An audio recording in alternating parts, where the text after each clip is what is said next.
이렇게 실제 이미 중국에 공장을 짓거나 설비를 늘린 기업들은 현실적인 고민을 할 수밖에 없습니다. 이미 대규모 투자가 이뤄진 만큼 중국 시장에서 손을 떼기 어렵기 때문인데 오히려 현지화를 강화하는 역발상 전략으로 대응하고 나섰습니다. 유호성 기자입니다.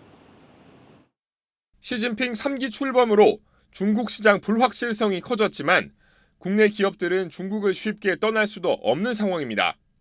지난해 우리나라가 중국에 투자한 금액은 66억 8천만 달러, 우리 돈 9조 5천억 원 수준으로 10년 내 최대치입니다. 이미 투자한 금액이 워낙 크다 보니 당장 중국 사업 철수로 감내해야 할 손해가 천문학적 규모일 것으로 추정됩니다. 사업을 어떻게 줄이거나 하기에는 너무 멀리 온, 그러니까 한껏 하고 있는 그런 회사들 입장에서는 변화를 하기가 더 힘든 약간 그런 상황인 거죠. 실제로 풀무원은 올해 초 베이징 2공장을 가동하고 두부 생산량을 연간 6천만 모로 지금보다 4배 확대하겠다는 계획을 세웠습니다. 두부 공장 건설에 투자한 액수만 300억 원. 현지 생산 덕에 가격 경쟁력이 높아져 중국 매출이 연간 2배가량 성장하고 있는데 그러다 보니 중국 시장을 포기하기보단 현지 소비 트렌드에 맞는 제품을 개발하는 등 현지화를 강화하겠다는 전략입니다.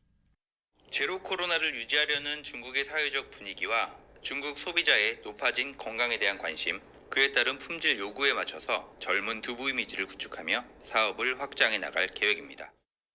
중국이 코로나19로 어려움을 겪었을 당시 구호물자를 지원하며 지방정부와 끈끈한 유대관계를 맺어온 점도 다행인 부분입니다. CJ나 오리온은 중앙정부 차원의 대응보다는 우호적인 관계를 쌓은 지방정부를 공략하며 사업 영향 최소화에 주력한다는 전략입니다. 한국콜마나 코스맥스처럼 중국에 공장을 둔 화장품 전문 제조사들도 중국 사업을 접기보다는 상생을 택했습니다. 중국 정부가 화장품 자국 브랜드를 키우고 있는 만큼 이를 뒷받침할 수 있는 제조사가 반드시 필요하다는 점을 부각한다는 겁니다. 제형들로 할 수 있는 영역이 다르고요. 마이크로바이옴이라든가 아니면 다른 회사들이 하지 못한 제형들이 좀 많아요. 그런 부분들에 대한 것들은 이제 계속 어드베이스도 하고 있고. 시진핑 3기 출범에 따라 중국 정부의 외자기업 정책 변화가 전환점을 맞을 것으로 예상되는 가운데 중국 시장에서 살아남기 위한 국내 기업들의 고민이 깊어지고 있습니다. 한국경제TV 유호성입니다.